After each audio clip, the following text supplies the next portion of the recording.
What's up, Amazon sellers? Welcome back to the weekly live show where we drop some of the most interesting e-commerce news served with a side of snark. And of course, we tackle your Amazon questions. I'm Chris Grant, and to the right is my co-host, the Cacorophilophiliac, Chris Rasick. All right. That one is someone who is in love with failing, like failing forward is what that is.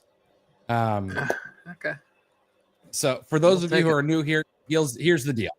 Every week, our job is to try and make your life a little bit easier as a seller. Whether you're flipping clearance toys from Walmart, pulling the trigger on massive OA hauls, or diving into wholesale, we're here to answer your questions about Keepa, share some marketplace updates, maybe some crazy Amazon stories, and of course, take every question you've got that you can throw our way. So grab your favorite caffeinated beverage of choice or an adult beverage, and let's dive in. Hey guys, Karen, what's going on? Kaylee, hey Corey, what's up, man? Luke, glad to see you guys. Hey Rob, Chris, how's your week been so far? Week's been good. Feeling pretty focused. It's just need the results to catch up with the level of focus. You ever get that? Like you feel like you're in a good place, and you check your spreadsheets, and it's like, wait, what did I do all day? So yeah, but I feel that quite a bit. But it's good. It's I'm digging in. I'm up against. I find myself in a familiar territory where I have 4 days left on my library book that I'm borrowing through Libby. So I'm racing to get it done because I am enjoying it. So that's I got that anxiety going on. So, but lots of quotes from it. Organized tomorrow, today is what I'm reading. If anyone's interested, it's been worth my time. I bought the Audible book because Nice. I was after you were like this like the most notes I have. So I buy the Audible book. I'm like, this thing's only 5 hours long. That's crazy. So Yeah. I'm excited to dig in after I'm done with Alchemy, which is that was a book that was gifted to me. And it's fascinating. It's by one of the guys who is still at Ogilvy or was at Ogilvy advertising firm. So nice. Fascinating book. Yeah. We need to get a book club back together.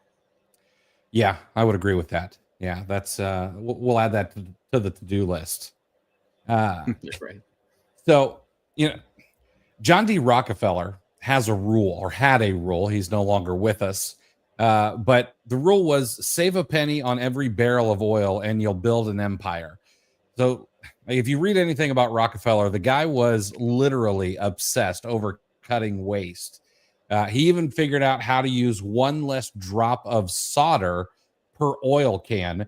And because he sold so much oil, it actually made him millions of dollars from that one drop that he saved in solder. Well, for Amazon sellers, there's actually a bit of a Rockefeller moment happening right now. Right now, you're probably paying for a bunch of different tools for sourcing, feedback, analytics, shipping into Amazon, and probably a bunch of other tools, and you're paying for them all separately. It's a waste. But Seller 365 has recently dropped from 3 Colts, and it gives you access to a bunch of tools all in one bundle for just $69 a month. You can handle sourcing with Tactical Arbitrage, shipping and analytics with Inventory Lab, seller feedback with Feedback Whiz. One of my favorites is actually staying up to the minute with changes to your listings, your account health, your seller feedback with Feedback Whiz alerts. It'll handle almost your entire Amazon workflow while putting more cash in your pocket. Now, why should we be paying for 5 tools when we can get 10 different tools for less money? So if you want to be smart, you want to be like Rockefeller, go get Seller 365, grab a 14-day trial. It's 14 days for free over at oachallenge.com/seller. ohchallenge-365. That's ohchallenge.com/seller-365. I don't think you'll regret it. So, and if you're a current user of any of those tools, you're an inventory lab user, you're a tactical arbitrage user, you can migrate over to the new Seller 365 and save yourself some money. So, heck of a deal that they did. Yeah, it really is. And there's a lot of scenarios. If you buy one, if you're already paying for one, you get all the other ones for free by migrating over. If you pay for two of them, like I do, now you're saving money. So, you know what? I don't know a whole lot about Rockefeller. I haven't read the biography or anything like that. But you know what? One thing I bet he never said throughout his illustrious, wealthy career is, harumph. They made me mad 3 years ago. I'm not doing business with them ever again. You know, I don't know. I think I'm guessing he probably didn't say that.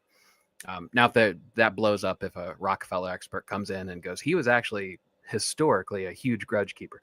But anyway, but you know what? Look, I get it. I was there when everything happened. But what I'll tell you is, if you're busy standing on principle, you know, because you're mad, make sure you're not standing in the way of a smart business decision that's going to help your bottom line. Okay. And take a look around at the Amazon landscape. There aren't a whole lot of ways to save significant amounts of money per month, right? You know, anywhere you go on social media, you know, people are complaining about increased cost, increased fees for this, blah, blah, blah. They're getting squeezed, right? That's the prevailing sentiment. So make sure that you're making rational decisions and you're being a good business person. And honestly, and if you need help, if you've been kind of closed-minded, but you realize that this is a pretty good deal, but you're still kind of mad, jump in one of their Facebook groups. You know, there's Tactical Arbitrage. They've got a book flipper group. And they've got an inventory lab support group. Those are the three that I know of. Make sure you're in the real inventory lab support group on Facebook. And they're there. They're present, and they are addressing any and all concerns. Like, they are trying to rehabilitate. They will own up to their mistake. They will flat out tell you 3 years ago was a mistake with Tactical Arbitrage, and they fixed it, and they will talk openly about it. You know, so they're trying to make amends. So just, remember, in the end, we're running a business. Mm-hmm. And if you want a good Rockefeller book, I actually wouldn't start with one of his biographies. I'd actually start with the book of wisdom that he wrote to his son. It may be better than any of his biographies or even his autobiography. Really, really nice. Good. I do all right. To go down that rabbit hole. Yeah.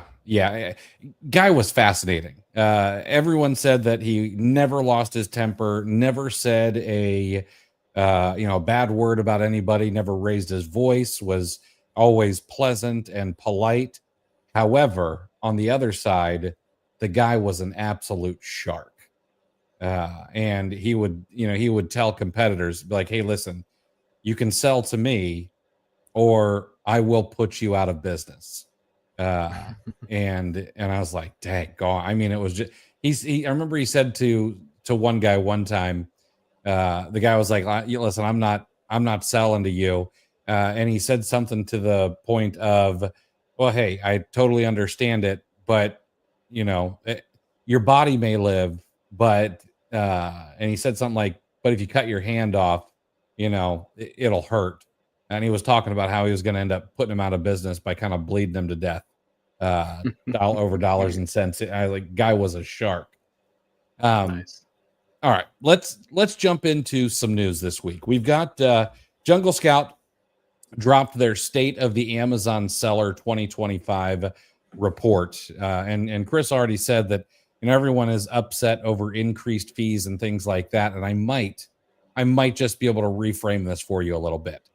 So this report, if you've never seen it before, it's jam-packed full of insights on how sellers, from solo sellers to billion-dollar brands, are dealing with curveballs over the past year. So first off, they talk about shipping costs. They are through the roof. Almost 40% of businesses name it the biggest thorn in their side. And ad costs are also creeping up. Now, as arbitrage sellers, maybe we don't have to deal with that quite as much. However, I have even noticed that shipping is getting more expensive, and it's hurting a lot more than it once did. One brand rep even said that they're shelling out more on Amazon PPC than they did on rent last year. Everyone wants visibility if you're a brand owner.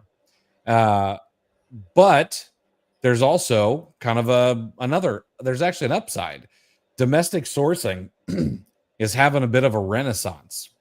So Jungle Scout claims that the percentage of Amazon sellers who source products from the US has nearly doubled, while China's numbers have sank a whopping 30%. People are trying to get cozy with local suppliers, hoping to cut back on shipping times and also the drama of having to import from other countries. So maybe the gold chain wearing AliExpress mafia boss looking port worker union rep overplayed his hand just a hair. But the big players, the brand owners, they're also sweating the competition from what they like to call unauthorized third-party sellers, which I'm pretty sure is a swipe right at scalpers like you and I. Nearly half, or 49%, say that rogue sellers are a real threat to their revenue. I tend to disagree with and think that they are miscalculating how this actually works. And this may play a factor in future brand gating or other ways to try and protect their brands and their territory. But it's not all doom and gloom. Many sellers are still seeing year over year profit bumps, especially those who can deal with rising fees and they can pivot fast.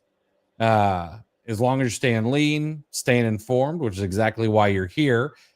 Maybe leveraging a little bit of AI in your business to outthink and outsmart the competition. Those kind of folks are doing pretty well. Fortunately, all of those things are not just available to brand owners. You can use all of these tools just as easily in your arbitrage business. And we've talked about them frequently, if not to the point of exhaustion for some people. But before we move on to the next topic, you guys know I like numbers. So I grabbed a bunch of other interesting takeaways from this report. 36% of small and medium businesses surpassed $10,000 in average monthly sales on Amazon. That is not just arbitrage sellers. That is also small and medium brand owners that are on Amazon. So some real mom and pop shops. Now, the reason I found this interesting is $10,000 a month is, in my opinion, that's actually really good for someone who's doing arbitrage. And here's why I say that. That would be $120,000 a year in top line revenue. A lot of people, I would imagine, in the chat and that watch this show every week would say $10,000 a month. That's light work. I do that in, maybe 2 or 3 days, which I totally understand. But the average top line revenue for a small business in the United States is under $70,000 a year. If I'm recalling correctly, it's actually under $46,000 a year in top line revenue. So for 36% of small and medium businesses to be able to get over $100,000 a year in annual sales is a massive testament to the opportunity that's available on the Amazon platform. A couple of the other things I found interesting: clothing, shoes, and jewelry is the single most common category, both for enterprise and small and medium business sellers. And for 2025, 21% of businesses that were surveyed plan to expand into beauty and personal care, reflecting optimism for growth in that category as well. So this says a couple of things to me. Number one, a lot of people say, well, beauty and personal care, that's a category I want to get out of. I have disagreed for quite some time. I know that things are getting a little bit more difficult in there, and there's some landmines that you've got to step over. But I think that the growth of that category still has a ways to go, and it's a good category to be in overall. Other businesses think that same way. But on the flip side of that, clothing, shoes, and jewelry is the single most common category for enterprise and small and medium sellers. And then, of course, beauty and personal care is the one that's up and coming. Well, if you want to zig when others are zagging, well, there you go. Maybe those are the two categories that you want to say, I'm going to try to go the other direction. I'm going to go to sporting goods. I'm going to go to tools and home improvement. I'm going to go to automotive. Chris and I actually learned something fascinating about automotive this past week, but I think you'll have to wait until the next podcast episode to learn about it yourself. 80% of all Amazon sellers, brands, and businesses are leveraging AI-powered tools in some way. I didn't think it was going to be that high. You said 80%? 80%. Wow. Now, they don't break it down, okay? Is that using tools where they market it as AI powered and maybe it's got a wrapper around ChatGPT? Is it, is it a repricer that says we've got AI, but it's really just an algorithm? I don't know that part. So maybe it's overblown a little bit. Yeah. But you know what? I would have to say I'm in that 80% though, because I am too. And my favorite use of AI right now is when you're sourcing, and inevitably almost every sourcing session I run into the scenario where the model number is like short the final letter on the end, right? Everything matches, so now you're on that quest to figure out, do they really get that granular with their model numbers? You kind of think like, okay, this is likely a match, but you want to make sure. So I've started using Perplexity and just asking them what the difference between MAB 80A and MAB 80 is, and just let them do the research. Yeah, it's been great, surprisingly helpful. That's a really good idea. This next stat, not going to surprise anybody. FBA remains the most popular fulfillment method, with 50% of respondents using FBA exclusively, 29% using only merchant fulfilled, which that actually surprised me just a touch, and then 21% using both. Now, here's where I talk about reframing what everyone thinks about selling on Amazon. All right. About, fees are always going up and all that good stuff, which they are. Enterprise brands and retailers. Okay. So the anchors of the world, these big brands and massive sellers, the patterns of the world, almost half of them, 47%, say that they've got profit margins over 20% on Amazon, with only 6% of them being below 10%. All right. So 47% have profit margins over 20%. And the only 6% are below 10%. Now, whatever the delta is there, have somewhere between 10 and 20% margins. The Walmarts and the Targets of the world are running between 2.5% and 4.5% every single year. That being able to do more than triple what Target does, yes, I understand that it's going to be at a smaller scale, but being able to do triple what Target does is insane. Now, if we look at sellers and small and medium businesses, so mom and pop shops that maybe own a brand, and then of course sellers, they're talking all sellers, arbitrage, wholesale, etc. 1/3 So 33% have profit margins above 20%. And then about 7% say that they're not profitable at all. So the numbers they're not exactly the same, but 33% of them having profit margins over 20% is pretty insane. And let me preface this by saying sellers like us, even though we try to be and we preach being good business owners, knowing our numbers, et cetera, and so on, we're not run by a bunch of, guys who don't say they went to Harvard, but say they went to school in Boston, like some of these enterprise brands and retailers are.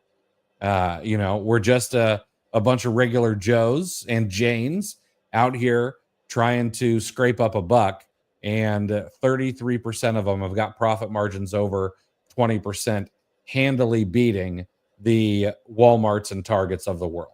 So, if nothing else, kudos, and you guys all deserve a pat on the back. And if you take this along with the other information I'm going to share with you guys here in a minute, I think the opportunity is still massive for the Amazon platform, despite what many of the naysayers will say. Yeah, absolutely. I don't know if the one stat that I just can't get over. I don't know if it was in this report or something that came out previously, but the third-party seller share has ticked up to 62%, according to the most recent report that I saw, and that's a number that is growing year after year after year. We had Prime memberships. That number is increasing. They're unbelievably. They're still being able to expand Prime memberships. The key thing to take away from this is how it was the lead. The tease that you gave that we're going to reframe things. And actually that book, Organized Tomorrow Today, the one theme that I remember highlighting was a simple quote. There's a bunch of simple quotes, not like I want to keep this forever and ever, but like, that's good, I want to remember it kind of quotes. They've repeatedly said, what you focus on expands, right?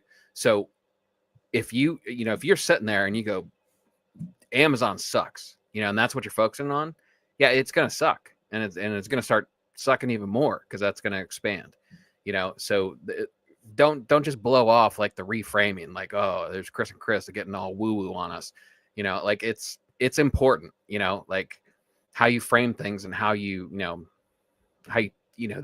talk to yourself, whether you frame it in the negative or frame it in the positive, because you've got third parties are up to 62% on the catalog. You've got, I know it's a minority, but there's plenty of people talking about, taking their ball and going home or going over to Walmart. That's an opportunity to increase market share as people leave. Drill down a little further. You mentioned it in the beauty category. People think the whole category is being shut down. They think Amazon's taking over, not realizing that most of the gatings, most of the restrictions that you're losing are all two main brands, taking away all their little sub companies in Estee Lauder, and who's the other one? I don't know. Doesn't matter. It gives the impression that beauty is becoming very, very strict. When in actuality, I'm finding new beauty brands just sourcing all the time. 2 weeks ago was when I filmed an entire video that was private to myself and I didn't realize it. 3 weeks ago, when I was sourcing on Monday night, the sourcing show that we do in FBA today, I live on camera, I found a brand that I had never heard of. I still don't know how to pronounce. Il Maquillage or something like that. Yeah. So that was new to me. I found a new one last night too. So I'm finding new beauty brands all the time. So, and as people are wanting to back away from beauty, and again, what you focus on expands. Beauty sucks right now. Those people are getting out of it. Again, opportunity to increase your market share in that category, in a category that the fundamentals of beauty haven't changed. It's still really easy to pack and ship. It's still really high prices, so if you can get, a coupon code, you get more bang for a 20% buck in beauty with their prices, with, the retail prices. It's opportunity. So it's all in the way that you frame it. So don't sleep on, don't roll your eyes when we say something like reframing the conversation. Mm-hmm.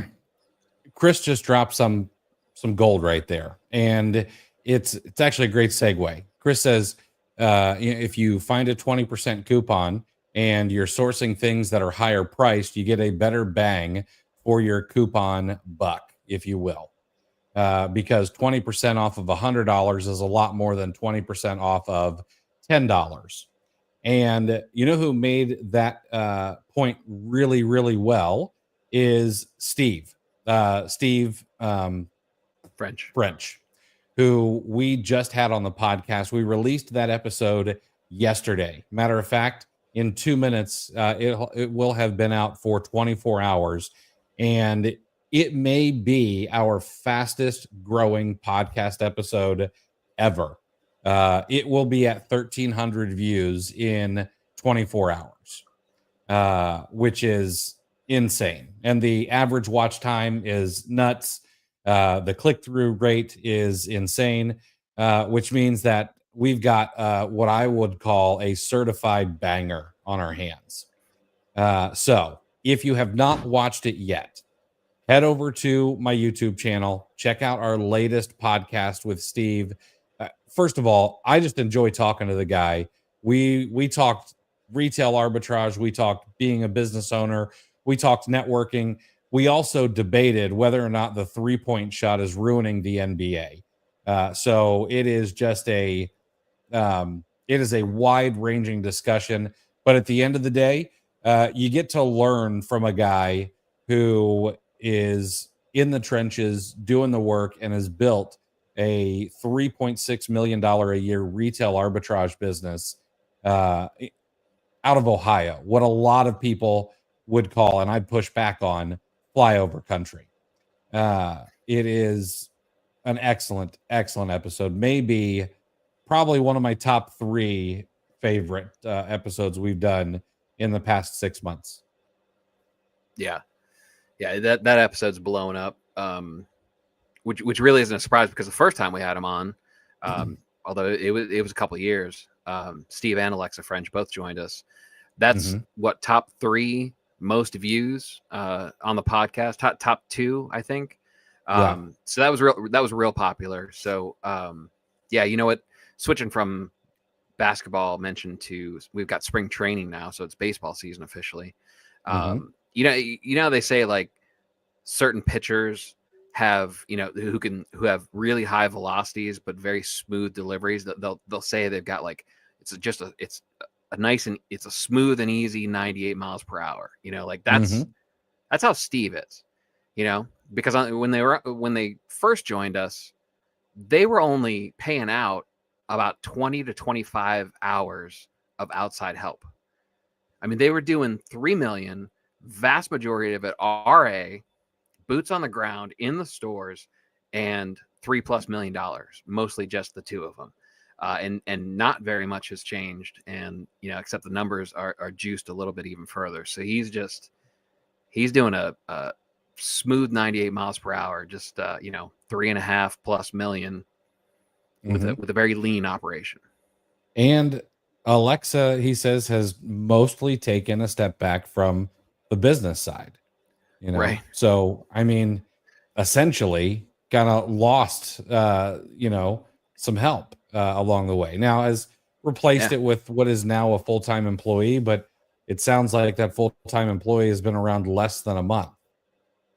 So it's a testament to what you can do in this business. And my favorite quote, matter of fact, I totally forgot about this until I saw Alexa talk about it. But my favorite quote was, "I don't really know what I'm doing. I'm just putting in the work." I'm paraphrasing, but that's really what it takes.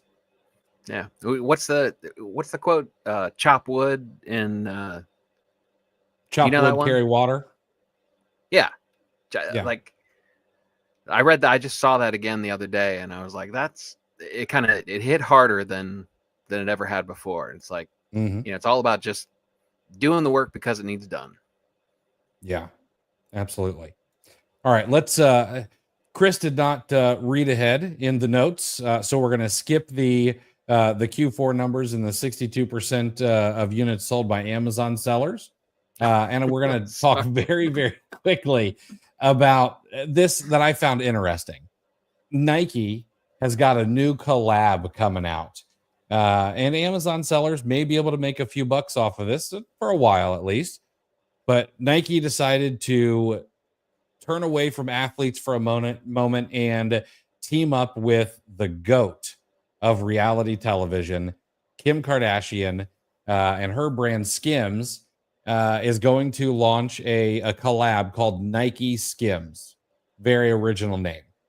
Uh, so the sportswear giant meets shapewear queen in a move designed to woo women shoppers and what they say is reshape the world of training apparel. So this first Nike Skims collection rolls out this spring. They plan on having training gear, footwear, accessories, and they say it's not just going to be leggings and crop tops. They're going to build everything they can to help sculpt and perform for everybody, and that's according to the official press release. But you should expect extended sizing, and they say they're going to outfit you from elite to everyday athleticism. So it sounds like this is going to be a massive rollout of a bunch of different products. So for Nike, it seems to be another play to score with female consumers. They've updated sneakers for women. They've got several shoes that have come out just this year from WNBA stars. They've improved some of their sportswear for women, and now they're actually tapping into Kim Kardashian's influence. Skims, if you're not aware, they were launched in 2019, so it's only 6 years old. They've already partnered with the NBA, which that did not quite compute for me because I don't know that they make any men's shapewear. They've also partnered with the WNBA, and so they think that this is going to be a little old hat for them, bring some athletic style out there for women. Kim goes on to say the brand is all about inclusivity and innovation and pushing boundaries, and that corporate PR speak that nobody really cares about. But this is interesting to me because Nike is in a fight right now to reclaim some of their market share. And I think this is one way they think that may be a way that they can fight back a little bit against Adidas and Hoka and all the other uh, brands that are sort of taking their shine. But a lot of people say that this is going to be one of the hottest spring drops. So there might be some easy wins. Maybe not on Amazon. Maybe it needs to go eBay in the resale game for those who stay on the lookout. I'm sure there's going to be some limited opportunities, some things that go out of stock pretty quickly. Because love her or hate her, the woman she makes stuff go viral. Like she knows how to sell some product. She does. Yeah. Somehow, I'm curious. Is this really good and I'm as Corey will happily tell you, I'm out of touch, right? This feels like scraping the bottom of the barrel, or this is the sitcom version of introducing a little child in season 7. It's just like it's jumping the shark and it feels like desperation.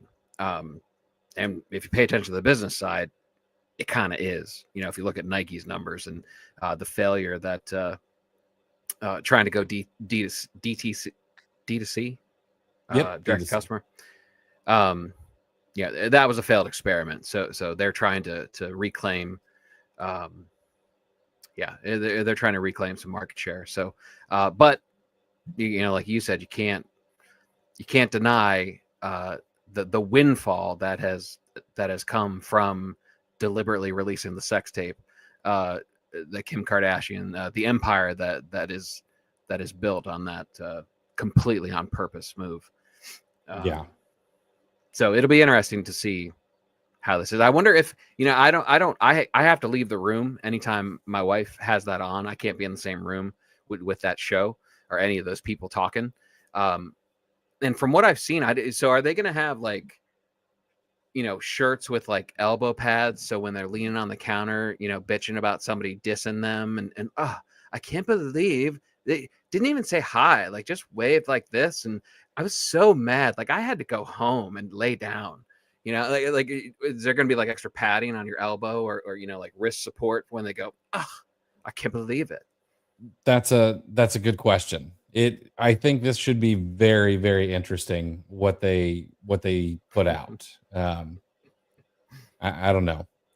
It does reek of a little desperation to me. It just doesn't seem like the right fit, personally. But yeah, what do I know? Not a whole lot. All right, let's dive into some questions that we've got from some folks here. But first, Corey said he needs to stroke his own ego for a second. February is the first month his Amazon business makes more than his main full-time job. That's fantastic, Corey. Congratulations, man. That's we need sound effect. We need applause. We need sound effect buttons on here. Right. Yeah. Corey likes to give it to us, give us the business every now and again, but couldn't have happened to a better person, Corey. So I appreciate that. Appreciate you sharing. Bad Andy. Do you know what kind of deductions a seller can use if they don't have an LLC yet? All of them. You are still a business. It's one of the great things about America is you can say, hey, I'm in business. Much like Michael Scott declared bankruptcy, which does not work. You can just say, I'm a business. And then you are able to take all the deductions. LLCs are just pass-through entities to people anyway. Do you get some other benefits from having an LLC? The ability to open business bank accounts, to get business credit, be able to have some legal protections as a business. Yes. But it is just a pass-through entity, and you're able to take all the deductions as a sole proprietor. There's even a name for it, as a sole proprietor as you can for an LLC. David, for my adjusted price in tactical arbitrage, I noticed it's adjusting some of the site's prices down. I don't have built-in site discounts. What gives? It's hard to know without being able to see your settings, but sometimes even when you think you do not have any discounts built in, you may actually have them turned on in your settings, which is a little harder to see. So without actually being able to be in your account, I cannot say 100%, but you want to send me a screenshot of your filters and how they're set up, then I could probably point you in the right direction. And speaking of that, there's a question over on Instagram. Do you think the basic versions of these, and this person is talking about tactical arbitrage, etc., is worth getting over something like Nepeto? So I'm going to push back a little bit, because you are not getting the basic version of tactical arbitrage when you go with Seller 365's $69 or $79 plan. You're getting the online arbitrage features. So you're getting quick picks, you're getting product search, and you're getting reverse search. Those aren't basic features. Those are just online arbitrage features. Features that existed way before Nepeto was even a thought. Tactical arbitrage is, in my opinion, still at the forefront of sourcing automation. And it's getting better. And the reason I know it's getting better is because I have discussions weekly with Almira, who's the product manager over there, and I know the direction that it's going. And I know that their matches have gotten better, all of that stuff. So you're not really getting the basic version. And is it better than Nepeto? Yes, from what I have seen, the number of matches is larger, the match rate is larger, and nobody can pay to hide matches from you in tactical arbitrage, which is something I don't care for. Spicy. Hot take alert. Hey, you know what? That's worth mentioning kind of overall is just in general, like the mentions of three Colts, I mean, it's definitely up, it's definitely trending, because of this. And, they get talked about fairly often on the regular anyway. But, I'm watching you now that it's kind of in the forefront and more people are considering either going back or certainly migrating and expanding and learning new tools or relearning tools that they used to use. And like TA specifically is what I'm talking about. And the conversation in particular that you had was, somebody was saying, the prices always tank, and it turned out that they were only using product search. They were just going into one store and searching for inventory there, and they weren't really aware of how potent reverse search is, so make sure. And so I'll just like kind of lay this out there. Like, if you guys have questions about TA, it's you'll need refreshed, and I never got rid of it, and I'm not an affiliate, right? So I'm not, I just use it because it very easily pays for itself, even regardless of what they changed, right? So I never even considered getting rid of it. So you may need to start kind of refreshing stuff because, you may not realize how small of a view that you have, so it's, and Chris has so much training material out there and he's so experienced with it. And that's part of these lives, so you're getting, you feel free to ask questions about, TA and the three Colts portfolio too. Take full advantage of, Chris's undivided attention. So.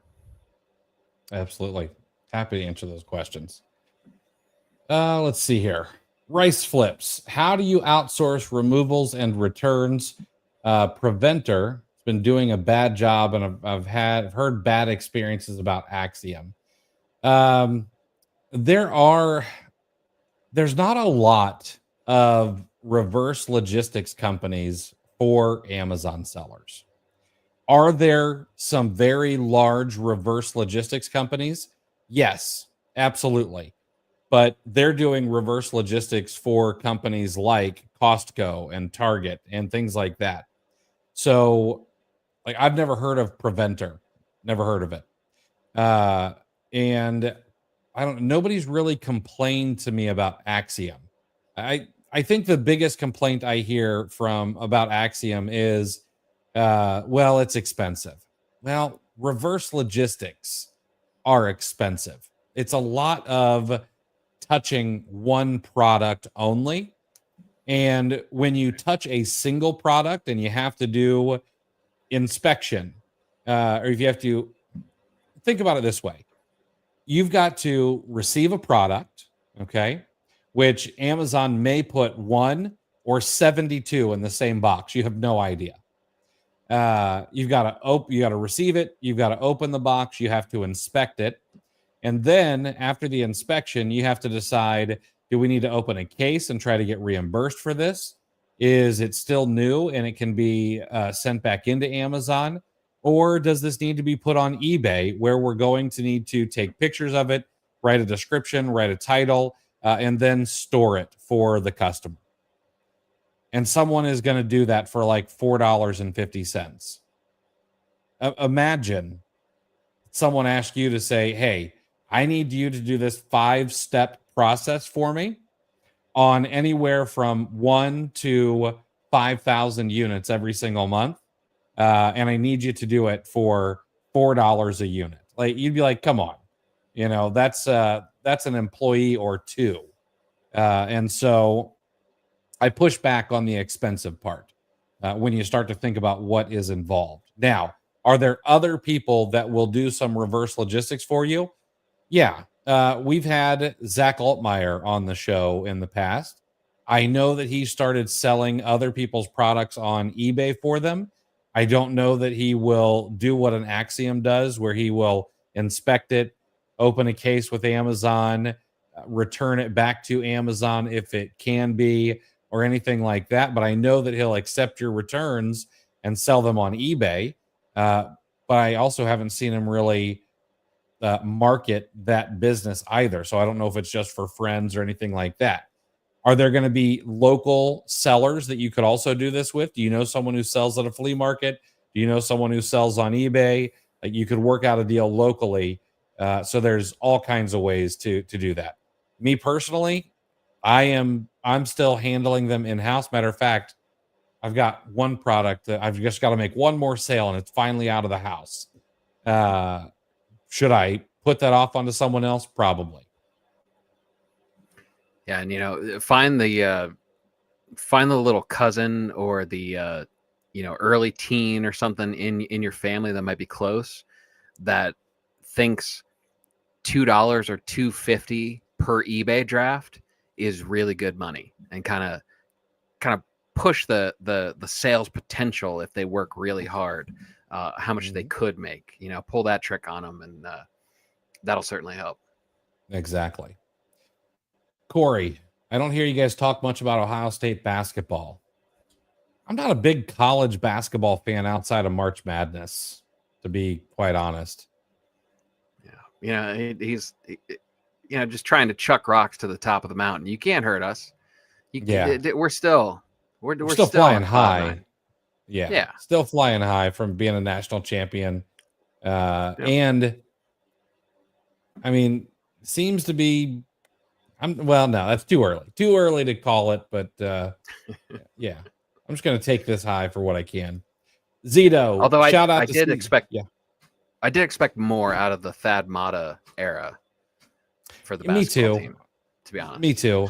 That was actually one of my favorite eras to go and watch live. I thought he was a great coach, but very underwhelming. Mm-hmm. Zito, shout out to CG, who actually emailed me some great suggestions on how to get ungated for a specific brand. It was a new way to think, and I appreciate it. I'm no one. He didn't treat me like that. Yeah, we try not to treat anybody like that. Everyone's someone. Let's see. Yep, Deborah, I got your email. I will get back to you. I promise.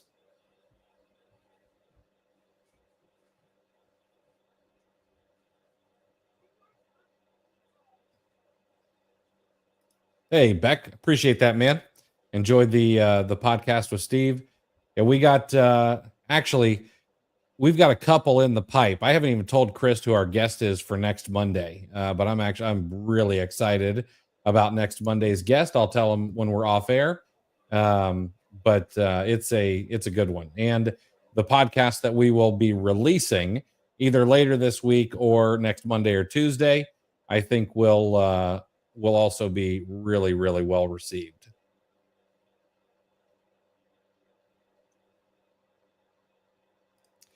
Christian, hey, got another letter from Voorhees yesterday. This time it's for Cricket. Interesting. I didn't know Cricket had taken Voorhees on, but doesn't surprise me. I probably wouldn't worry too much about it as of yet. Bad Andy, I'm seeing an outrageous number of brands where Amazon's asking for quantity of 100 to get ungated. We've got some.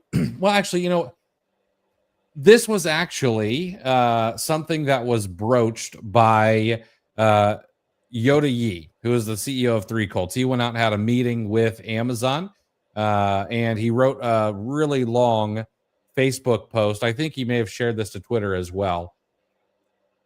It sounds like Amazon is aware of this, and it sounds like Amazon is working on some sort of fix for some of the gating issues that are going on at the moment. Yeah, I saw somebody posted that screenshot where Amazon was requesting 300 units to get ungated. Did you see that one? I've seen that. I even saw a 400 unit. And Artem here, he actually brings up something that's very apropos, or actually this is some sauce, if you will, if you'll indulge me that term for a moment. But finding products that are incredibly cheap to buy and then being willing to say, you know what, this is going to cost me $200 or $400 to get ungated. That may be the way to go. And it may be a hurdle that others are not willing to jump over. And we don't have a ton of people who listen, but Keepa Product Finder will help you find those products very, very easily. You're able to sort by price and filter by brand. So, and Amazon invoices work for ungating. So put the pieces together there and you should be good to go. Yeah, we were talking about 20% off $100 is a lot more bang for your buck. We were talking about that earlier. It's the same thing with gating. The tricks when I first started, was the budget conscious side hustlers. The trick was to try to find Lego, a Lego keychain that was a Marvel character, and so you ungate Lego and Marvel at the same time. So it's like all those tricks kind of just slide the scale up. Where we're talking about it's not saving money for the person just starting to dabble as a side hustle. Now you can use some of those same tricks at a larger scale to cover these increase in quantity requests. Mm-hmm. And I want to go a step further with this, because ungating, it has always been one of those things that people seem to think is going to be that silver bullet. And I disagree. Yes, is it nice to get ungated? Absolutely. It's nice to have at least the opportunity to sell more brands. But if you go out, you will find, even as a brand new seller from day one, there have got to be 15 or 20 or even 30 different brands that you should be able to find that you're ungated in, and that you should be able to find profitable products in. And then if you go and say, okay, I'm going to focus on these brands, I'm going to learn how to source them really well. I'm going to get myself to $15,000, $20,000, $30,000 in gross sales, not monthly sales, but gross sales.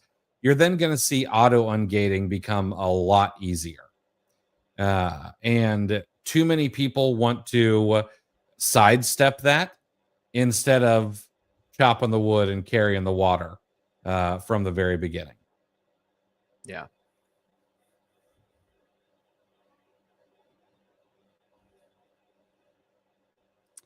Does margin include my cash back?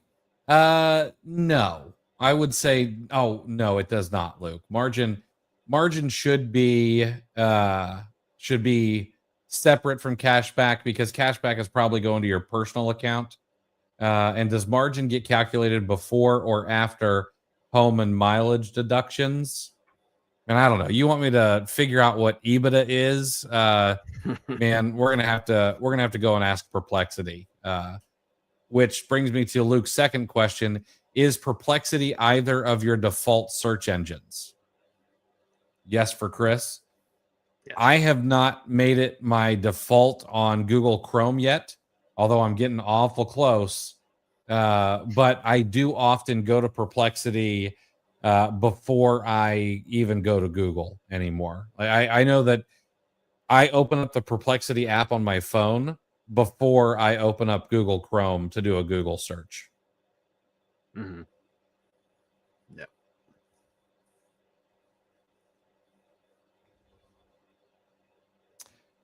Let's see here.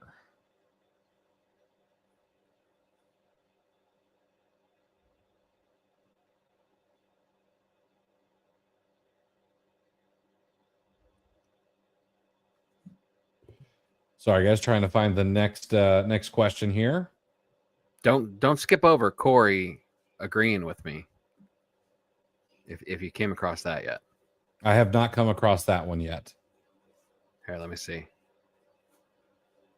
Hearing Rasic talk right now about the Kardashians and me internally agreeing with him makes me believe I may be in that phase of my life of becoming my parents. It's, Corey, I might just revert right back into the boomer category with this, but it's, what was it, Rocky 3, right? Rocky Balboa and Apollo Creed, hugging on the beach, training together, overcoming, the obstacles that they faced in the beginning. That's where we're at, man. And having said that, he's probably never seen Rocky 3, and now it's become the Ivan Drago part where he just goes, if he dies, he dies. Right. David, if you ran all coupon extensions and you're still 25% away from the bottom price you need, are you Googling coupon codes every time? That would take forever. So, David, I'm going to push back a little bit. The further the frontier, the greater the opportunity. I wish that was my quote because, damn, it's a good one. But that is actually from another gentleman, used to be one of the richest people in the world, but his name escapes me at the moment. But see, that's the thing, okay? Because most people are not going to do that. They're not going to open up Perplexity and look for extra coupon codes. They're not going to open up Google and go to page number 2 and page number 3, whether they're sourcing or looking for coupon codes or anything else. And so, I mean, how long? Like, I Google stuff all the time while Chris is talking, or if I need to answer a question, 30 seconds. It does not take forever, especially if you're adept at navigating the inner tubes. So I would say it is worth it to take a peek for 30 seconds, a minute, 90 seconds. And then if you're like, you know what, I'm going to give myself 90 seconds. If I don't get anything, then I'm going to move on to the next product, because that's the other thing. Like, not everything is going to be a winner, and we have to accept that. And sometimes you do just need to set some limits and then move on to the next product. Yeah. And David, if you aren't using 2 screens, you should see if that's possible at all. And if you are, so what I do is I have, like, on my second screen, I always have the Cooper website up, right? And I've got and search bars there, and then I've got my other coupon resource that I'm not giving away in a tab, and then Google.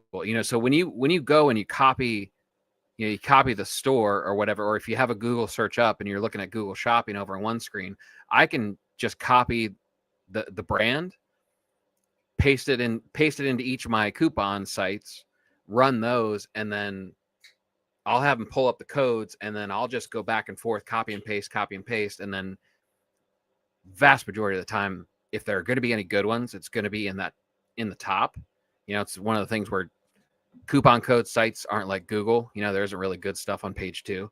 So you get a general idea on whether you're going to strike something good or not pretty quickly once you start using them. And then I'll go to Coupart, I'll click over to the other tab, try those, any different ones they have, boom, boom, boom, and it really doesn't take that long. And if that is, if most sellers think that's taken forever, I don't know. That's a pretty easy way to build a moat. Mm-hmm. Corey would like to offer us coaching on reaching the younger generation with our slang. I'll tell you what, truth be told, I know most of it, having kids, but I fear the cringe if I were to start using it. And so I appreciate the offer, but I think I may have to pass. I don't know, Corey. I think that would be skibbity. Send me a DM and let me hear you say mustard. Let's see here. Hey, do you guys know if I can add someone else to my seller account? Would like to add my business partner. Right now, it's all under my name. So Jay, I'm not sure if you mean like you want to add them as a user. Yeah, you could absolutely add anybody as a user to your account. There are user permissions right inside of Seller Central. That would be no problem. If you're talking about them having an ownership interest in your business as your business partner, my suggestion would be to start a partnership. That's going to be a type of LLC where you can, someone could be, you guys could be 50-50 partners, you guys could be 51-49 partners, whatever that is, and have your articles of incorporation, have your operating agreement, have all that laid out properly. And then again, you'd still have to add them under user permissions if you want them to get into your account under their own email, that kind of thing. Not a hard thing to do. Neither one of those are a difficult process.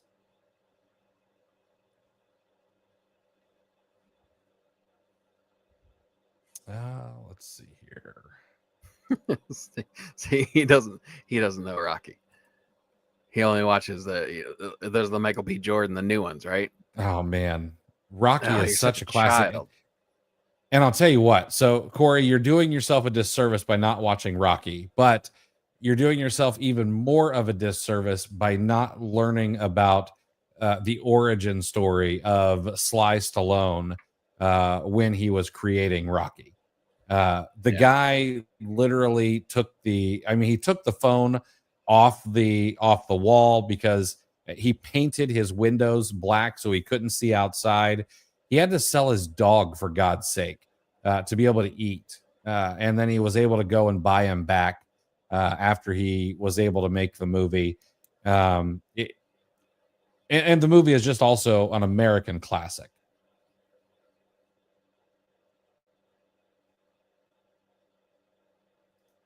Lonnie, when looking at a listing with only merchant fulfilled sellers, but have had FBA sellers in the past, are there any cautions? It seems like a no-brainer to jump on and send in, but why aren't more FBA on it? Also, size is not an obstacle to send in. I would look and see, is it hazmat? That would be something I would be curious about. And outside of that, is it something that's selling incredibly fast? Is it a product that may be typically short dated? So, is it a brand of chocolate that always sends short dated products? You bastards know who you are. Is it a bakery item? There could be other reasons for it being merchant fulfilled because the rules for selling certain things merchant fulfilled are a little bit different, and you get away with some things that you can't do FBA.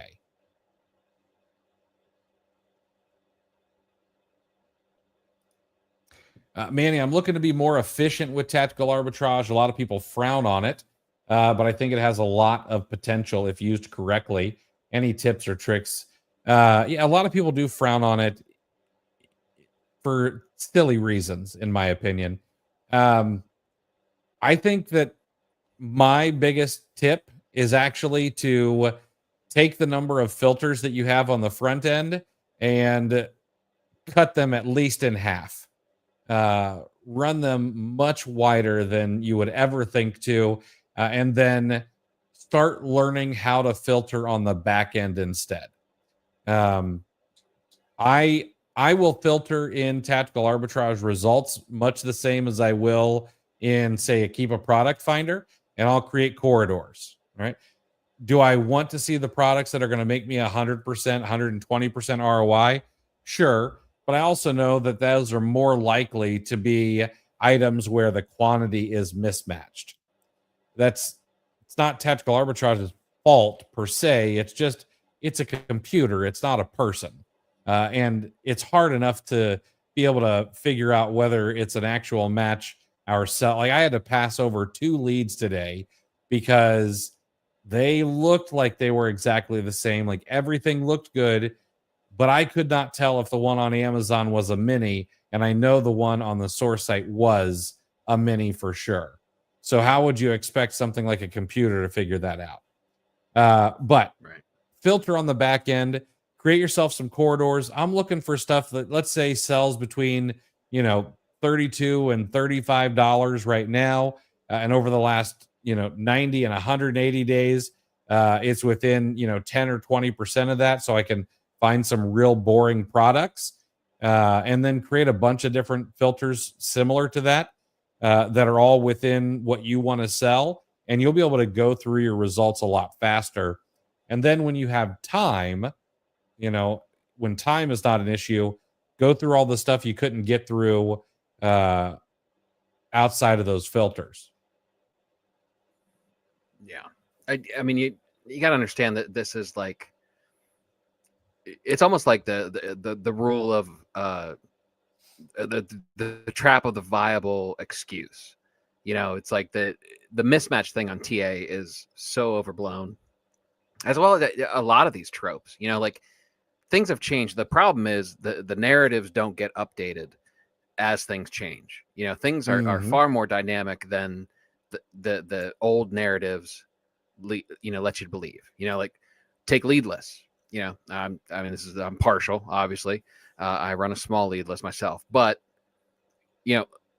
lead lists were, if you sourced off a lead list, you were looked down upon, similar to the frowning upon TA, right? Because lead lists started letting upwards of 60 people all see the same batch of leads. That's changed. Exclusivity, the market announced what they wanted, and the lead list providers had to change, and they had to reduce those, right? So, there's lists, you can find lists that are only distributed to 10 sellers total. I have no problem sourcing directly off the lead list. And of course, it provides additional opportunities to rabbit trail from there and everything like that. But, if you only have a small sourcing session and you're on an exclusive list like that, absolutely buy it.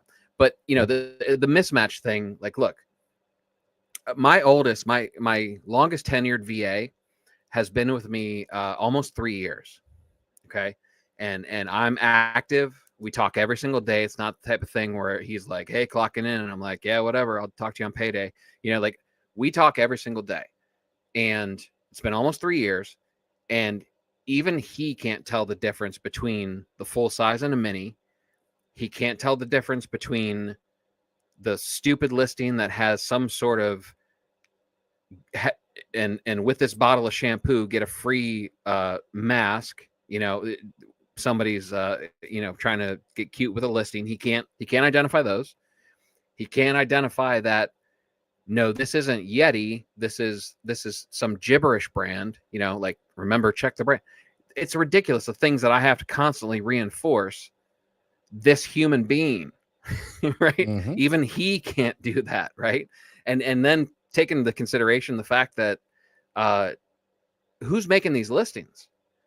I've seen some really stupid stuff on from whoever made this listing. How is a computer supposed to realize, like, oh, well, that's wrong? Like, it's matching stuff up as best it can. So, you can only remove it. You're not going to get it down to zero. That's an impossibility. But that said, they have improved their match rates quite a bit.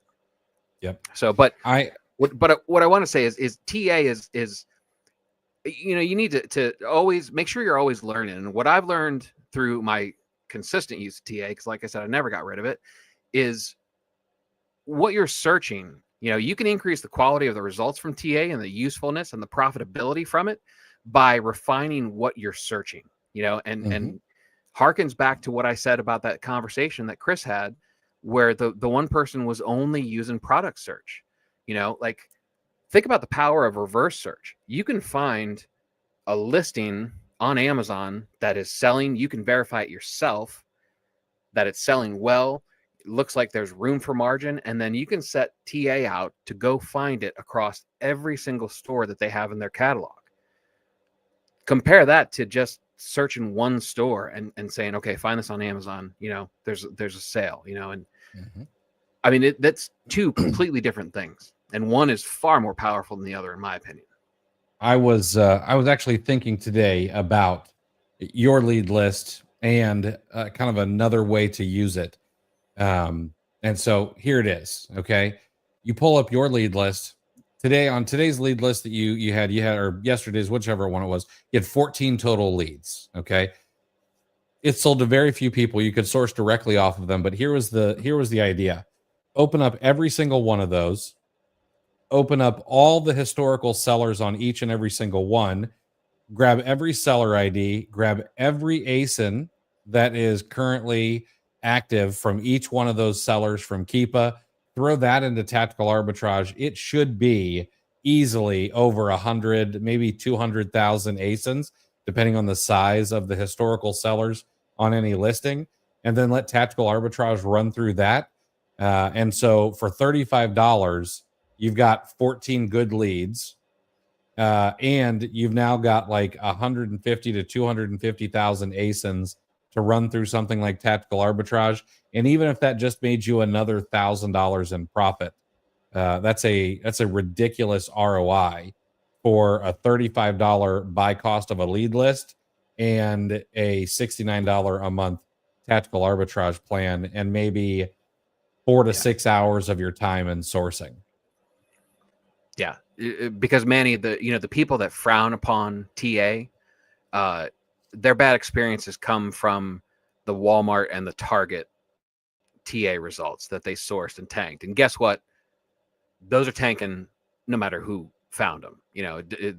Those probably aren't. That's probably not even TA's fault. But TA actually has that information. Chris, what are the numbers? The 90% of the searches are highly concentrated. I don't remember the actual numbers. 92% of the searches come from the top 15 websites in tactical arbitrage and product search. And how many stores do they have total? What's the ballpark number? In the US, let's call it 400.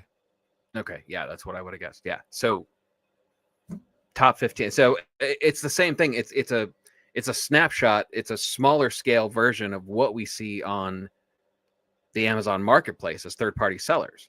If you come across a lead on Walmart or Target, if there's room, most of the time, best strategy is get in and out quickly, because they're coming.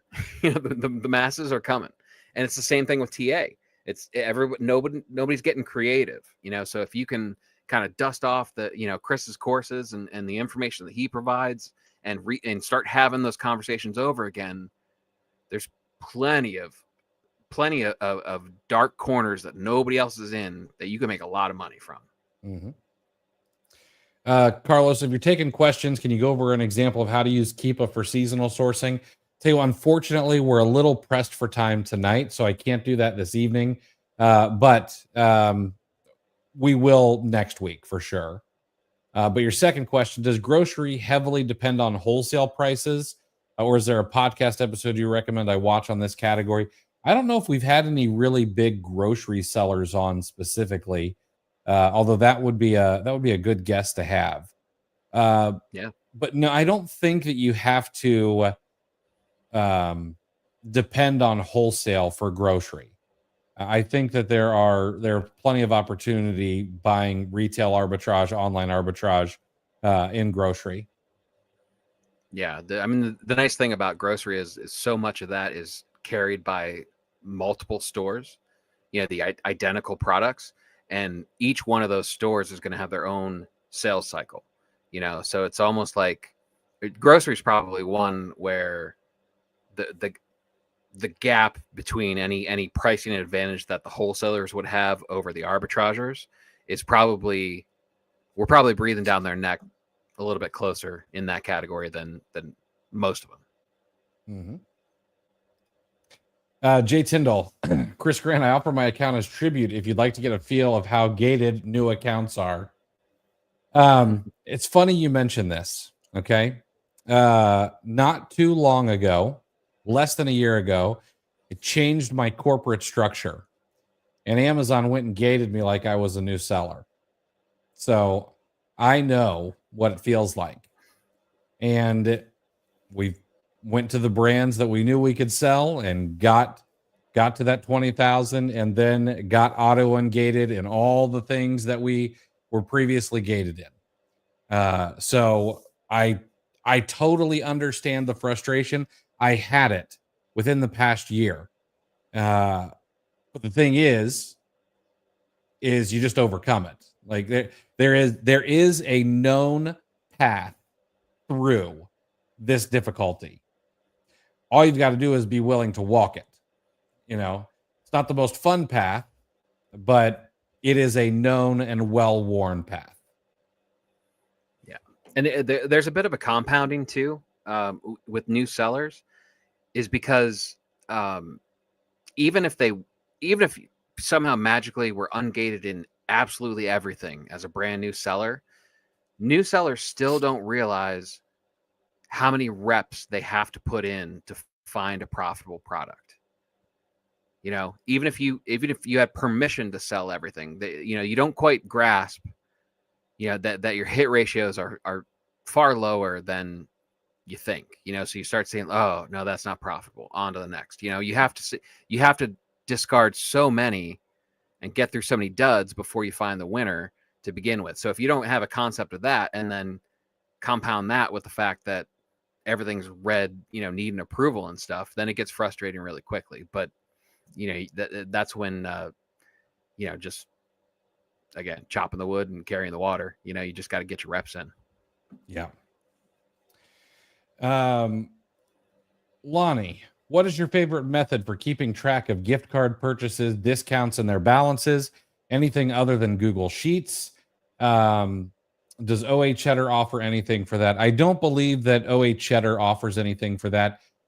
Typically, I try to spend them as I get them, and really, really tend to only buy them from places I know are not going to cancel orders for the most part. But if you need to keep track of them other than that, GCX. So if you're buying from a place like GCX, for example, they actually make it pretty easy to track the balance right inside of your account. And so that's what I will do there. If it's outside of GCX, a Google Sheet may be your best bet, but there are apps like Gift, that is GYFT, which will store and track gift cards from dozens of retailers. It'll also try to track their balances automatically. And that would be an app that can do it. There's also one, I think, called Gift Card Manager. And there's another one called Card Smash. So there are apps out there. I've never used one, and I can't say, oh, this is the one. Like, this is the one you should use. I wonder how easy that would be to create an extension. I don't know. I literally watched the light bulb go off.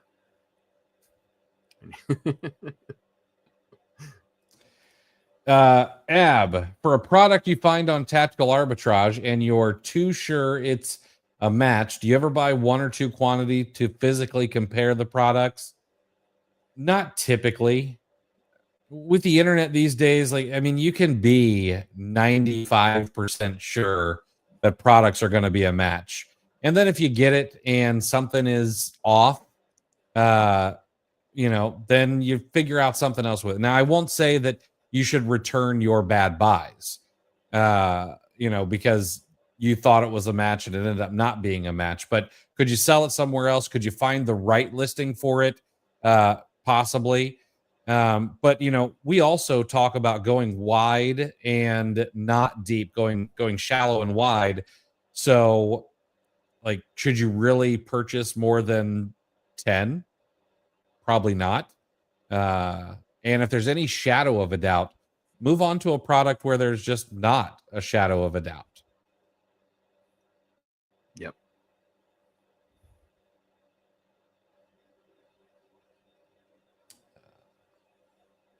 What do you call that? Limiting your downside risk? Is that your term for that? Yes. Limiting your downside risk. It's exactly what it is.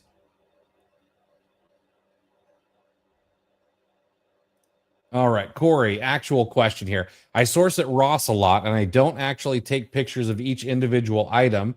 Does Amazon ever actually ask for pictures of your product? Don't have issues with IP or inauthentic complaints?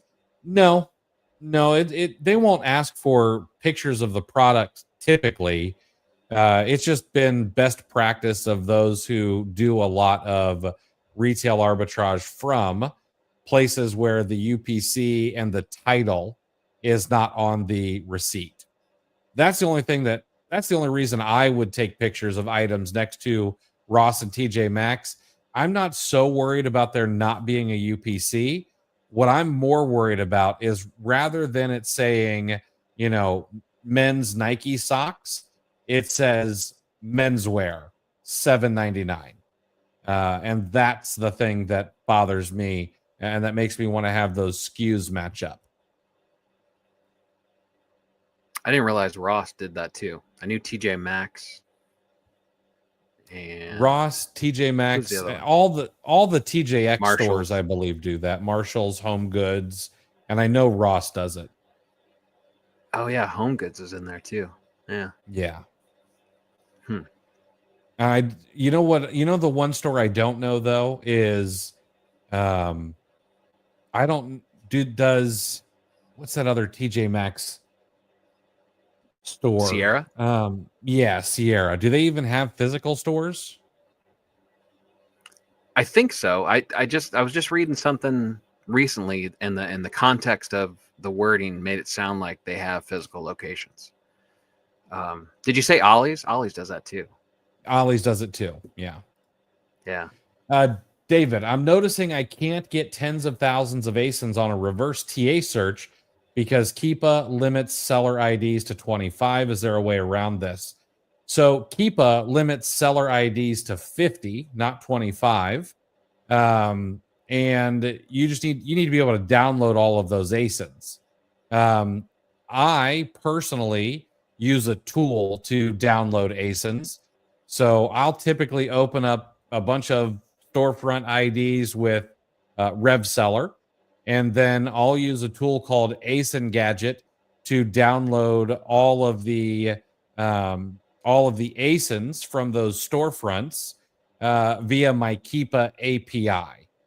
Now, there's one drawback to this. So the drawback is if you're using your Keepa API, it is, I believe, 10 tokens for every storefront's ASINs. So if you put in 50, that's going to be 500 tokens. And if you have a regular Keepa account, I think you have something like 300 tokens, and then they refresh at 20 tokens per minute until they're back up to 300. So you can run out of tokens very quickly. It's one of the reasons why I pay for more tokens. Like everyone complains about having to pay $22 a month. You should see my Keepa bill. So that's one way to get around it. If you're doing it all manually, you're going to want to go in and open them up 5,000 at a time, which is the max you can download from Keepa Product Viewer, and then download those ASINs, go on to the next one, download those, and then you're going to want to merge them all together. They could also use your shotgun method, right? Yes. Yep. With Tactical Expander. That's how I do it. I use shotgun method, and if you're not familiar, you probably have to search for it. Might be a little bit too technical to go over, but basically Chris has a method where you can pull the store IDs, and I have a spreadsheet of thousands of Amazon storefronts, and I will grab 10 at a time, and I'll paste those into Tactical Expander and have them extract all of the ASINs from each of those 10 stores at a time, and then I'll send that into Tactical Arbitrage. And then once that search is running, I'll grab the next 10, and I'm constantly rotating those thousands of stores. I mean, it takes me 2 to 3 months to get through my entire list. So then by the time I'm done, I start it all over again, back at one. Mm-hmm. Christine, hey, glad to see you here, Christine. I haven't seen your name pop up in a long time. Do you guys use Amazon Seller Central to send in shipments, or do you use a software solution? I'm going to be working with a brand and managing their account and want the best method to guide them. So I use a prep center, and my prep center, they use Inventory Lab. And so that's the solution that I use for inbound shipments. Chris, what about you? What do you use? I know your prep center, I can't remember what they do. Yeah, my prep center, I make the batches myself. And then but I do it through Inventory Lab. Yeah. So Manuel, what's your favorite method when sourcing on tactical arbitrage? I heard, Chris, you offer tactical arbitrage training. I kind of wrote the book on it. Matter of fact, if you go out to Amazon and you look up tactical arbitrage, there's a book that we wrote about how to use it properly. But yeah, we do have Tactical Arbitrage Academy, which is going to be getting updated once they refresh the look of tactical arbitrage. Personally, my favorite method is reverse search. I believe that it is the most powerful method of tactical arbitrage. Now, that's not saying that product search isn't good. Product search is good, in my opinion, for finding a sale and then allowing tactical arbitrage to go and find those products at that site that are on sale. But if you just want something that is easy, then reverse search is the way to do it. Yep. Yeah. I'm 100% reverse search right now. I'm sorry, 99.9% reverse search right now, because it wasn't Vitacost. One of the supplement stores had a site-wide coupon code. So I did run some stuff through there, and I'll do a couple stores here and there with certain categories, but so 99.9% for It Takes Two. What was the coupon site y'all were talking about earlier? I believe Chris mentioned Coopert. So the ones that we'll say publicly are going to be Coopert and maybe Capital One Shopping and Coupon Birds. Those probably be the ones we'd say publicly. And as far as the dueling cashback and coupon code sites, Coopert, although Coopert's cashback is not impressive, very seldom do they have anything competitive, right? Which is part of the reason why I keep their desktop site on a separate computer, and just, once you copy and paste, they will put their affiliate link in there and override it if you've already clicked your cashback site that you're actually going to use. So you want to do that last. You want to be real careful of the last click, where that's going. But Coopert has a great library of coupon codes. Retail Me Nots is historically very good.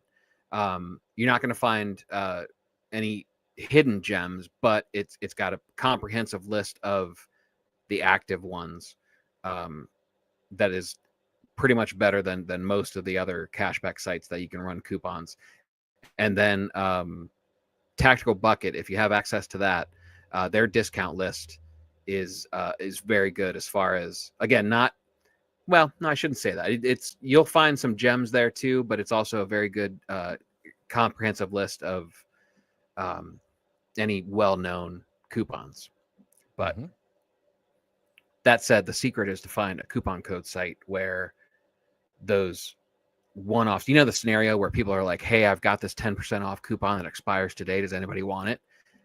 There are sites out there that do that with coupon codes for websites. So you can grab a one-off code nobody else can have and let your mind wander on how powerful that can be for your reducing your buy cost. Yep. All right, that's it. I'm not saying more. I'll tell you what. I'm gonna throw something out there that not a lot of people do. Not a lot of people probably will do. There is one site that is very underrated for coupons, and it's eBay. If you want to go and you want to spend $3 on a coupon that is a one-time use, and let's say it's a 25% off coupon code, and that you're easily going to drop $400 or $500, it is worth that $3 or $4 that you're going to spend on that coupon code. And the reason I know that not a lot of people do this is because I go and snipe coupons from there on a somewhat regular basis for a very particular retailer. And you're not going to find them for everything, but you're going to find them for a couple of things. And it is very nice. Yeah. And you know what? And to add on to that, like we were talking about with David earlier, the one good thing about trying a bunch of codes that maybe don't work is you're going to realize what the going rates are, what you can expect, right? Because I was looking at something earlier today, and it was, Cooper, it was pretty much 10%, and most of them weren't even working, but you kind of get a feel for what discount's going to be out there, which is only going to make 20 to 25% on eBay that much better. So you can kind of it kind of builds a library of expected discounts per store by doing those searches. David, if you're still here listening. Manuel, when throwing all the ASINs from a rev seller download, are you also filtering it within Keepa, or keeping the net wide and then doing filtering within TA? I may do a little filtering. I may say, hey, I don't want to see anything above 500,000 or something like that in sales rank. But I want to be very, very careful, especially if it's heavy on some categories I know can do well that high. Now, for example, I will source in, say, home and kitchen, 750,000 on the regular, because you'd be surprised how well that stuff sells, especially when you take into account that maybe there's only one or two competitors on the listing. But you see a very nice, consistent up and down movement in that BSR. I'll do that all day long. So I am a little careful, but sometimes I will filter something like that. Maybe I don't want to see anything, that's less than, say, $12.99 or something. You kind of want to make sure maybe you stay out of that dead zone in certain categories, that kind of $10 to $12.50 or $12.99 area. But other than that, that's about it. David, I'm very glad I paid for your coaching. I appreciate that. That's very kind of you. And Timothy, for lost item FBA reimbursement, does Amazon accept a picture taken of an item with a matching store price or tag on it if the receipt doesn't have the UPC or item title in it? Example, Goodwill. Yeah. I was there with you right until that last part. Yeah. If it was, let's say it was an Ollie's item, and you took a picture of an item from Ollie's with the store tag on it, or Big Lots, or any of these other places, I'm thinking you're probably going to be fine. Goodwill makes me say I would be a little worried about that. In today's day and age, I would also, since we're just on the topic, in today's day and age, I would suggest that unless you're selling books, that maybe you don't thrift. Sell that stuff on eBay. Don't sell that stuff on Amazon. There was a time when that's what I did. I went to thrift stores very frequently, bought new items, sold them as new on Amazon. It was okay, but I don't think in 2025 that you should be doing that. Yeah. So this, sorry, go ahead. Oh, I would say, Ab, any advice for the first-time attendee of ASD? Try not to get hungover until you're no longer going to go meet with vendors. Wear some comfortable shoes. Dress nicer than an Amazon seller would. Please don't go in a t-shirt and a pair of gym shorts. Just talk to people like a regular person. Ask them about their product. Don't go up and be like, hey, price list. Don't do that. Do a little bit of research before you go. See if there's any brands that you're interested in chatting with. Be knowledgeable about their brand. If I wanted to go up, let's say I want to go up and I want to pitch Titleist, like, hey, do I go up to the brand rep and be like, hey, give me your price list, and what do I have to do to get a 15% discount? Hey, this guy's gonna flip me off.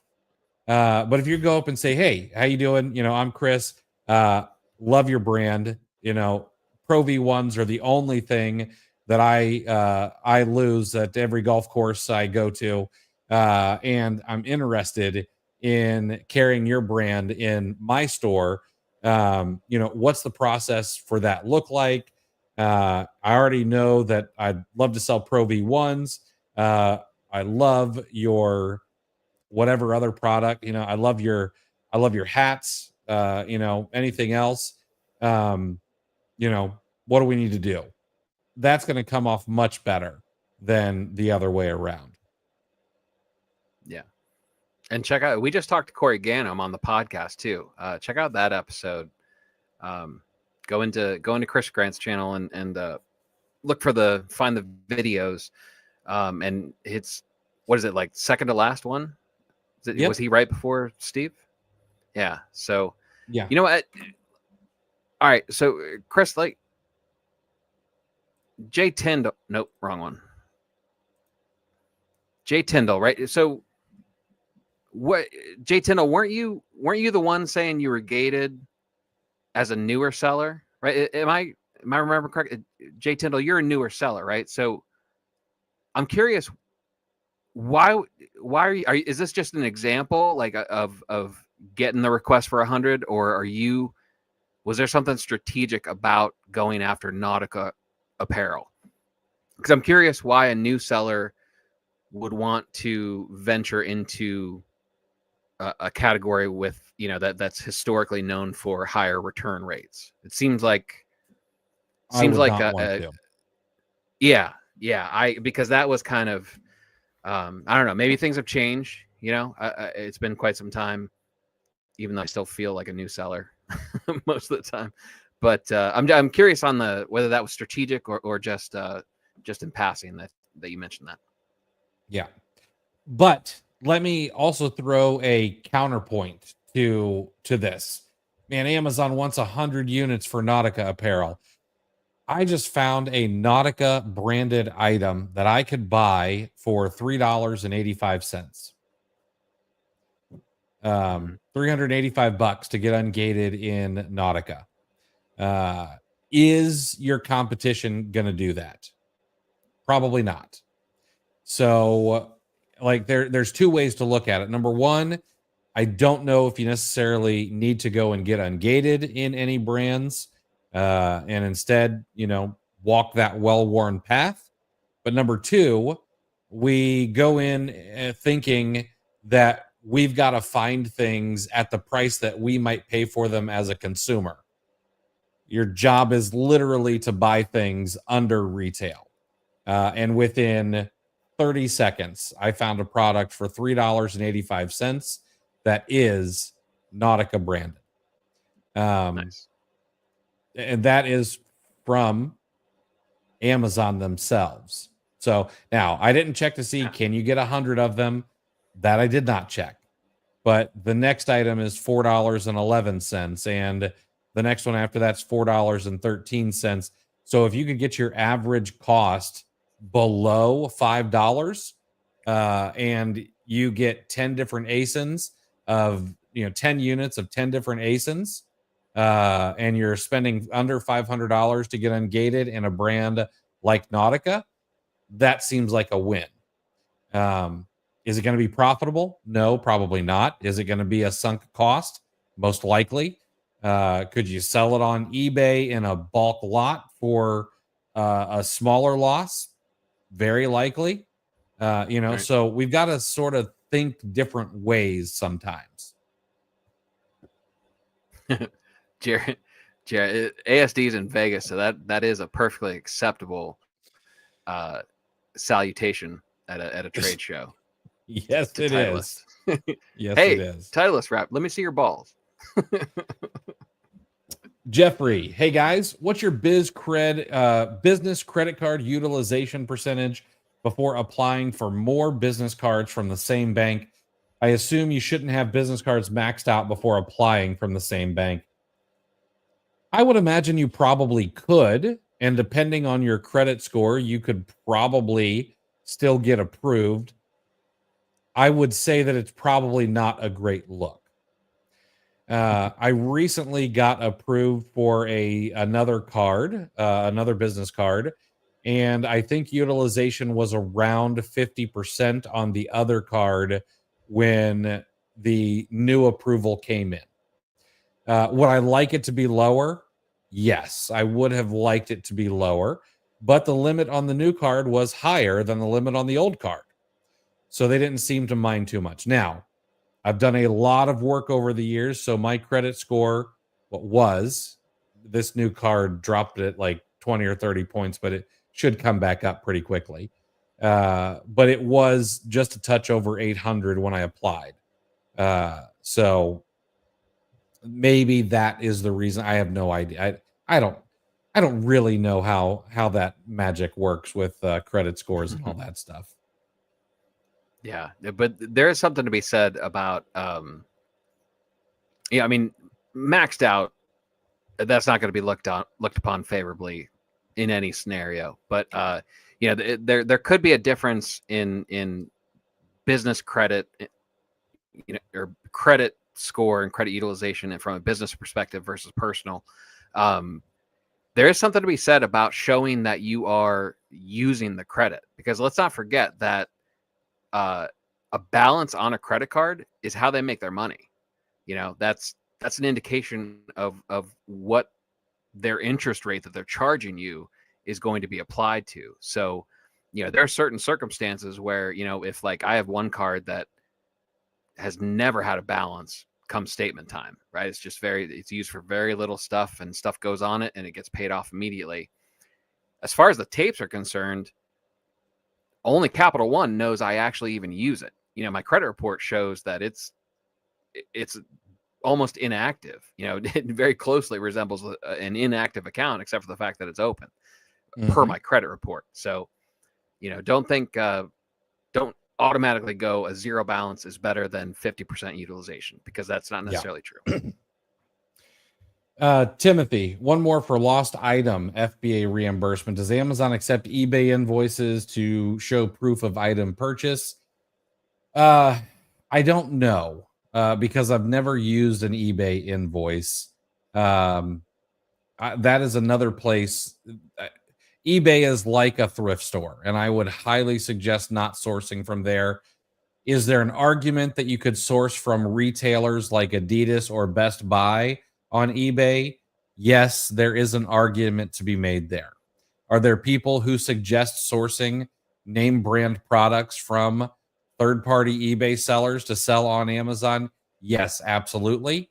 I respect them, while also highly, vehemently disagreeing with their methods of sourcing.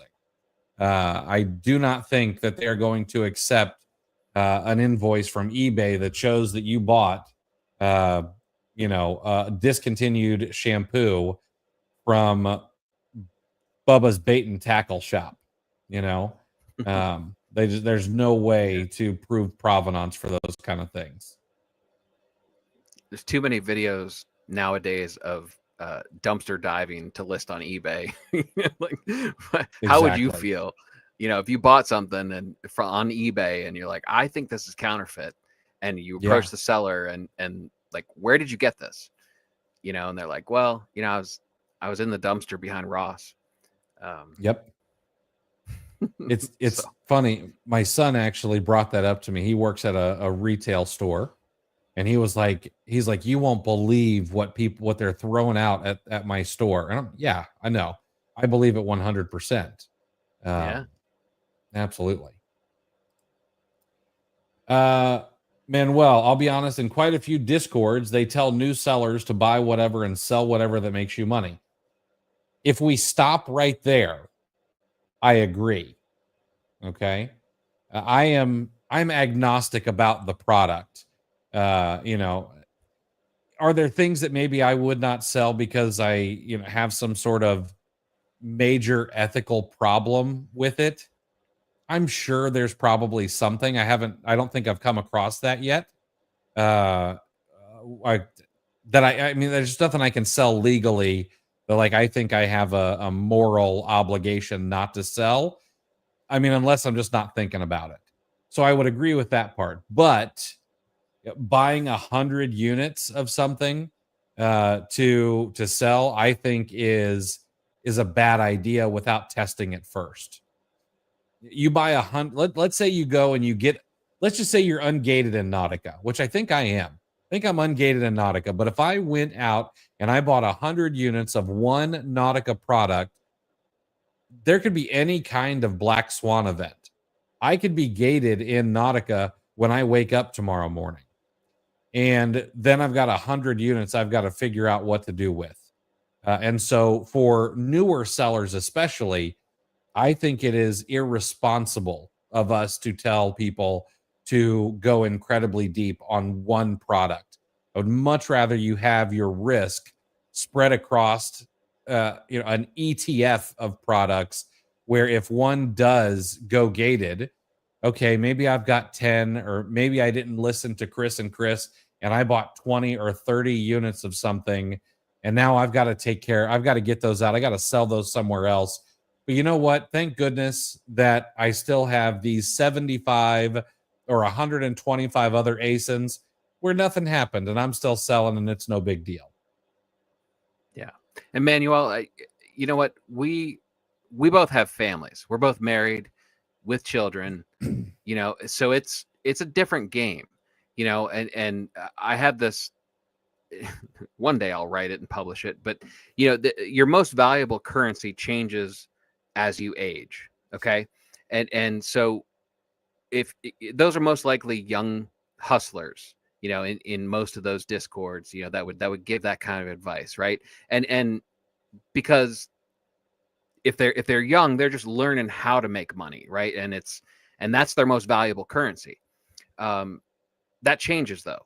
And then once you get into your 30s and you get older and you have a family and you have significant responsibilities and people that you love that are counting on you, security becomes more important than money. That becomes your most valuable currency. And then when you become a boomer like me, like Corey will tell you, time becomes your most valuable currency, right? Because you're not getting any more of it, right? So it changes as you age. And we said before in different scenarios, but you limit your downside risk, like Chris said, or like how I phrase it is make sure worst case scenario is survivable. So if you keep that, if that is your mantra and you make every decision with that consideration, you can make a lot of mistakes, and we're all going to make mistakes. You have to make your set of mistakes that everyone is going to make. Make sure they're survivable. And you'll end up a year or two or a few years from now as a very successful seller. And this will be in your rear view. And you'll wonder why you were so worried about it back then. That survivable framework it may be one of the most important lessons, not just for Amazon sellers, but for any business owner. Yeah, we've had Dylan Carter on the show, one of our favorite guests. And he talks about playing infinite games. That is what you need to do. You need to make this an infinite game. Make every mistake survivable. That makes this an infinite game. And then it's just a matter of time, Mm-hmm. It's just a matter of time before it works. Exactly. It's funny you mentioned, how things change, being young. I was having a conversation earlier today, and I specifically brought up how I regret not starting earlier because there was a time when I'd take all the cash that I had available and I would try something, and there was a time when all that cash got lit on fire from making a mistake in business. Sure. And I cannot take those swings any longer. Now, if my house was paid off and I had, 6 to 12 months of living expenses in the bank, might I be willing to take a bigger swing than I am currently willing to take? Yes, my risk profile may change a bit. But Yep. your risk profile should be taken into account at the different seasons of life. Absolutely. Okay, sorry guys, we got a few more questions. So Jerry, I seen you ask this a couple of times. Inventory Lab or Boxum? Who has more features? At this moment, Inventory Lab has more features. You ship inbound. There's accounting features. There are analytical features. So at this moment, Inventory Lab has more features. But you need to find out like what is going to work for your business. Is going to be what the question you need to answer. And now Inventory Labs comes with 9 other tools for free. So exactly. You want to talk features, like holy shit. BWC deal, I swear you two look like brothers. I'm not sure whether to take that as a compliment or to be offended. I don't know. Not sure. He's got the dark lighting. If he turned on the overhead light, he's blonde, so that might change things there. It does. Your hair looks darker with the Twitchify background. Yes. David, had some inventory labeled as reserved in my seller central. Can you explain what this means? Reserved inventory is either going to be something that has sold and not shipped yet, or it's going to be inventory that is in FC processing, FC transfer, something like that. So it's either being moved around Amazon or sitting on a dock somewhere, even though they have accepted it inbound, but it's not been maybe placed in a bin yet, or it has been sold, just not paid for and shipped out.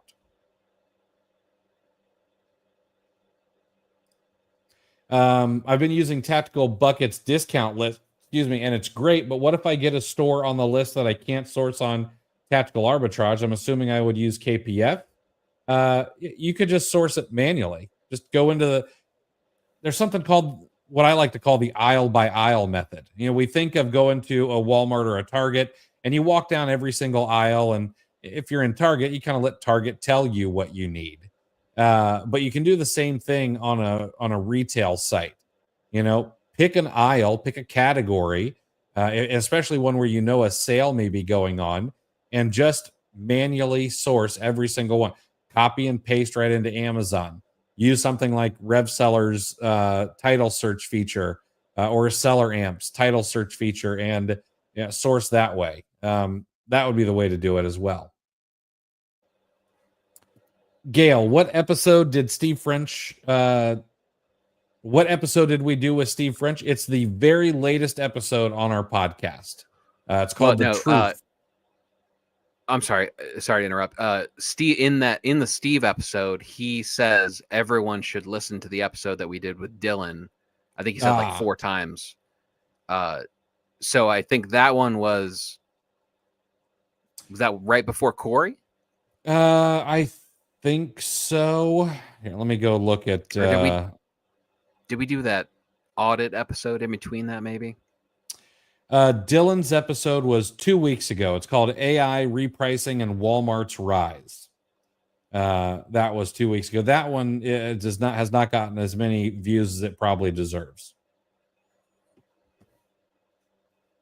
Although it's actually outperforming the episode with Paul, which is shocking. I mean, Dylan is always great to talk to, but the episode with Paul was I've re-listened to most of it already. I mean, it's fantastic. Mm-hmm. Is there a quick way I can access an explanation of your shotgun sourcing method? I think I talked about it in the OA challenge, but the easiest thing to do would be to shoot me a message and I'll send you a video that I keep private that will explain it all. Oh, see, I'm giving away. I'm jumping news articles, and I'm giving away your private videos too. Right. Right. David, what tools do you guys use in your business to track expenses? I'm starting to gain some momentum in sales, and I want to know my numbers better. Any advice on where to start? I currently have Sellerboard. I would probably move away from Sellerboard. They use some incorrect data on the back end in the reports that they pull. If you want real accounting, QuickBooks is the way to go. That is an accounting software. Outside of that, could you use Sellerboard? Fine. You just need to realize that some of their numbers are going to be a little off. There's Inventory Lab. They have accounting. So you get Seller 365. You would have numbers in there as well. And if you're using a repricer that's worth its salt and you're putting in your proper numbers, you should have some profit and loss in there as well.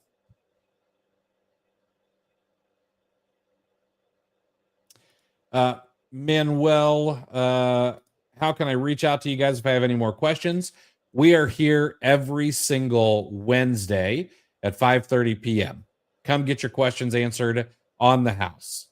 I will not give out Chris's email, but if you need to shoot an email over, you can email me at chris@cleartheshelf.com. I do get back to 99% of the emails that get sent to me. I typically do not respond to the ones that, call me names or things like that, which it's few and far between, but it happens. Scalper. My Twitter DMs are open, Manuel, if you want to talk. And I don't think we've mentioned it, since I'm spilling everything anyway and giving away. I left your back door open to be pillaged. We are kicking around the idea of a second weekly show. Yes. And I think it should be on Sundays, and we should call it, the Church of the Embrace Suck, something along those lines. But I don't know if that's getting traction with Chris, but it's still in the ideation phase. Yeah. I think that's going to happen sooner than later. What I actually thoroughly enjoyed doing the daily lives. The problem was, and the reason that I cut the experiment early, is that it was absolutely murdering my YouTube stats. So a second show is something I think is going to happen sooner than later. So, Chris, I was reading my local newspaper this morning. I stole it off the neighbor's driveway, and I read that the cemetery that's around the corner from my house accidentally buried a man alive. Was a grave mistake. Oh. It's not. You can't go back to back weeks with solid ones. You're keeping us honest. We'll put it that way. Yeah. All right. That's it for this week. It was a long episode, but you know what? I got to say we enjoy doing these. Before we head out of here, make sure to go check out our latest podcast episode. I know that I'm going to break my arm patting ourselves on the back here, but I do think that it may be one of the best podcasts that we've done in quite a while, and we've got some bangers in the pipeline for you guys. So make sure to hit the subscribe button, turn on notifications. I don't think you'll regret it over the next month or so. All right. That's it for us, everybody. Have a great rest of your week, and we'll catch you next Wednesday.